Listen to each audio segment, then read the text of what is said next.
flash flooding for the Midwest and the Southeast, maybe an isolated tornado, damaging winds up to 60 miles per hour, and large hail. Good morning, I'm meteorologist Pew. Today is August 10, 2025. In terms of flash flooding, for the second day in a row, the Weather Prediction Center has issued a moderate risk, or a 3 out of 4, but this time in Kansas to Missouri. And we have a slight risk all the way from Colorado to Wisconsin. And we also still have a slight risk in the Southeast as well. And on top of that, in terms of severe weather, we have a slight risk, or a 2 out of 5, from Colorado to the Oklahoma Panhandle, and a marginal risk from here all the way to western Michigan. And what this entails is that we have a 2% chance to see maybe an isolated tornado, 50% chance to see winds greater than 60 miles per hour, and also a 15% chance to see hail from 1 to 2 inches in diameter. In terms of time frame, starting with the Midwest, you guys are already seeing early convection this morning that's producing a lot of rain, and this is going to start dissipating around 3 p.m. Central Time. But also, right after that, we're going to see redevelopment of possibly isolated cells producing more heavy rainfall. From central Missouri to the plains, we're also going to see development of storms around 3 p.m. Central Time as well. And for the high plains, it looks like 1 p.m. Mountain Time, and these clusters of storms are going to combine into one big blob and eventually combine with the convection that's happening in Kansas, and these storms are going to persist overnight and maybe even to early morning. In terms of rainfall from the plains to the Midwest, we're going to see 1 to 3 inches of rain, and isolated places maybe 4 inches or more. And for the Southeast, we're going to see isolated to scattered cells producing heavy rainfall throughout the day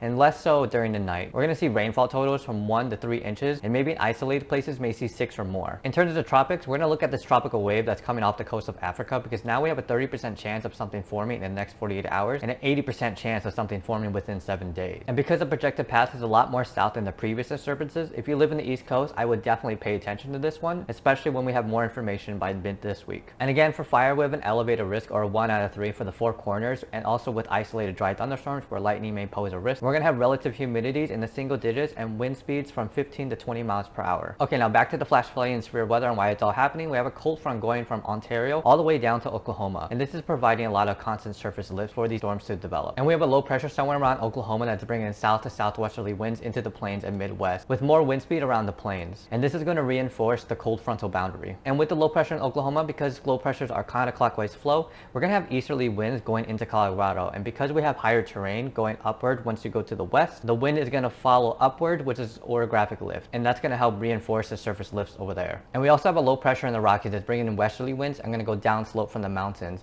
And this air is going to be a lot more dry. So when you have warm, dry air going into warm, moist air, because drier air is more dense than the moist air, it's going to also reinforce that surface lift. Taking a look at satellite imagery, we have clear skies below the cold frontal boundary, and this is going to provide diurnal heating, more surface heating, more instability. And because we have south to southwesterly winds, this warmer, moist air is going to be evected and reinforcing that cold frontal boundary. And that's why we have more